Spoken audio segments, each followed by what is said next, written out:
Have you ever wondered why, despite all the time and effort you dedicate to your art, it seems like you're not progressing as you'd like? Maybe the secret isn't in what you're not doing, but in what you are doing and should stop.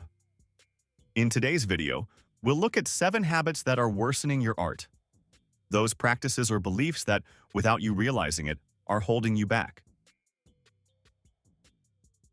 Many believe that the secret to becoming a better artist is just to practice more.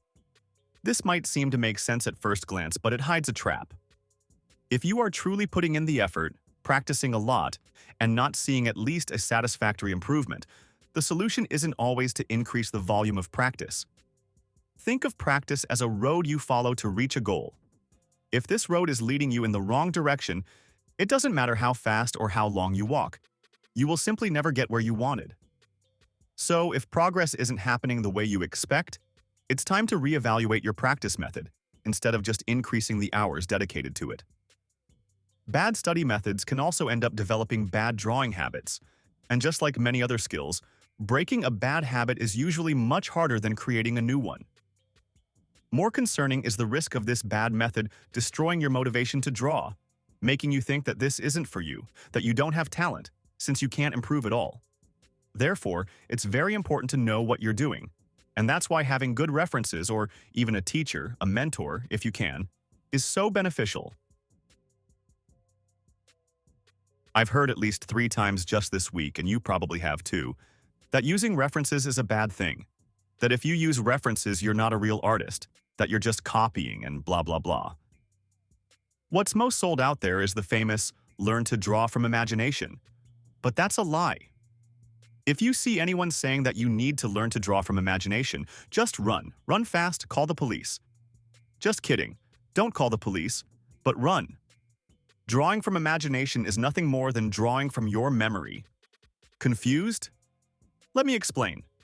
If I ask you to draw a human face, you'll be able to remember all the details a face has because you see human faces all the time throughout your life. You might not be able to draw it with anatomical perfection, but you'll remember the most important elements: eyes, nose, mouth, etc. Now, if I ask you to draw a platypus, you won't even know where to start, simply because you probably don't remember what a platypus looks like. I definitely wouldn't remember. Every time you see someone drawing without reference, that person is just drawing something very familiar to them, or something they've already drawn many times, but you are seeing them draw it for the first time, and it looks like they're doing some magic. I guarantee that if you take the works of someone who strongly advocates the concept of drawing from imagination, or even someone who doesn't advocate it but is well known for it, like the late Kim Jong-gi, and place those drawings side by side, you'll notice many similarities between them that go unnoticed when you look at isolated works. Which is perfectly fine if you're okay with that. Using references is precisely what will help you continually expand your visual library, allowing you to draw even more things from memory, or even create new things by mixing your various mental references to come up with something original. Oh, it's also important to mention that if you're using other artists' work as a reference, that's okay. Everyone does or has done it, but you need to have your fundamentals in order. We are all human, and every human makes mistakes. If you're not able to see when and where your reference is wrong, you might be copying a mistake over and over, and that will eventually become a bad habit. And as I said in the previous point, bad habits are, well, bad. Copying, when done correctly, is the foundation of all learning. Remember that. One of the biggest challenges for many artists, especially those at the beginning of their journey, is overcoming excessive attachment to their works. This emotional connection is understandable. After all, each drawing is the result of hours of dedication, overcoming obstacles, and personal effort. You've probably felt this with some of your drawings. It's almost like a child to you. But the reality is that excessive attachment to a drawing can create a barrier against experimentation and evolution. The first idea that comes to your mind, no matter how incredible and brilliant it seems at the moment, is rarely the best or the only possibility. You need to develop a creative process that encourages the exploration of various ideas, poses, angles, and lighting schemes.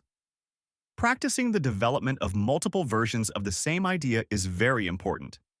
Quickly sketch several compositions before committing to one. Explore different directions your work can take and be open to changes, even in the final stages of the process. This process not only increases the chances of discovering something truly innovative and impactful, but will also be crucial if your goal is to work for a company or with a client, since you won't be the one making the final decisions on the project.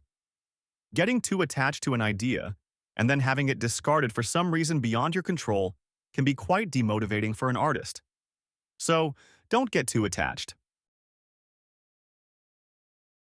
This habit may seem harmless, but it can significantly hinder your development.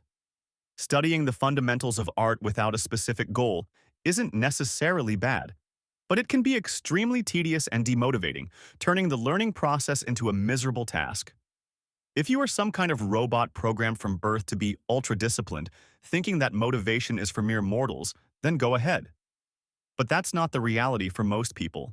The secret to transforming your studies into a much more efficient and powerful tool is to focus on personal projects that challenge you in what you want to learn.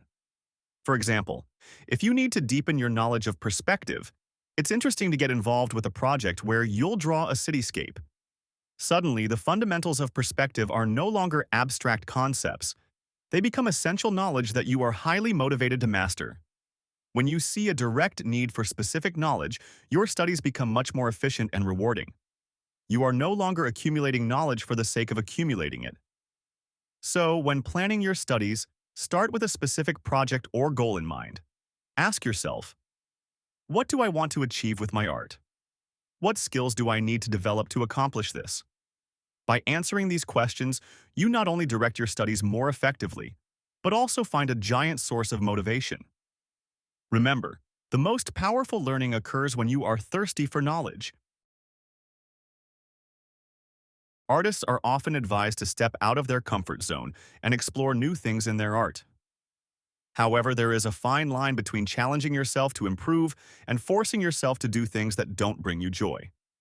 Doing what doesn't bring you pleasure can be a dangerous path, leading not only to a lack of motivation but also to the dreaded burnout. For it to be sustainable in the long term, drawing needs to be fun, especially for beginner artists who need to practice for longer to improve. If drawing characters is what you enjoy, dive headfirst into that world. If environments and landscapes are what motivate you, go for it. This doesn't mean completely ignoring other areas, but your focus should be on what you most enjoy doing. This way, you not only minimize the risk of burnout, but also stay constantly motivated to draw. The art world today is extremely competitive. Just log into a platform like ArtStation or Instagram, and you'll see an absurd number of incredible artists, especially from China. I don't know what they're putting in their water, but I want some too. Conventional wisdom suggests that we need to be versatile, developing a wide range of skills. But the truth is that today, the world needs and rewards specialists. This is a reality in various fields, and art is no different. In the past, having a college degree provided a certain level of job security, but that's no longer enough today. For aspiring professional artists, having various skills is undoubtedly a good thing, but specialization allows an artist to stand out, creating a unique brand that can be more easily recognized. Focusing on what you're already good at allows you to deepen your skill to a level of mastery, something highly sought after in the art market. And working on your strengths is generally more gratifying and, therefore, sustainable in the long term, keeping passion and motivation high.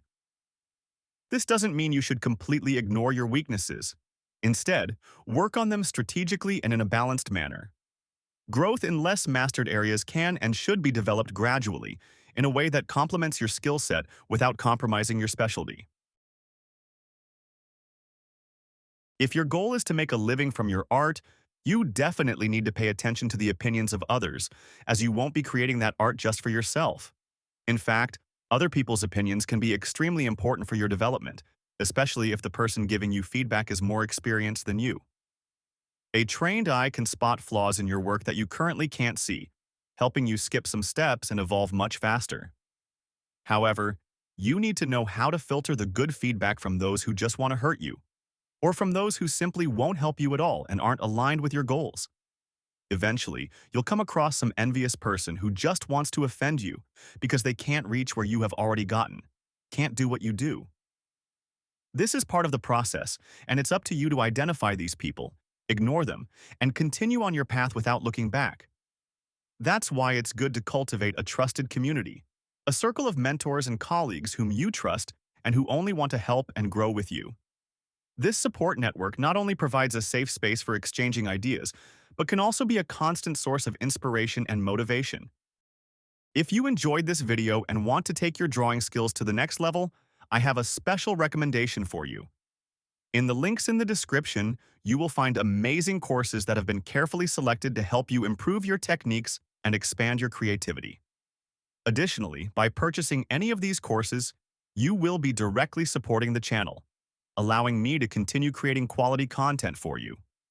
Don't miss this opportunity to invest in yourself and your artistic talent. Click the links now and start transforming your drawings. Thank you for watching, and I see you in the next video.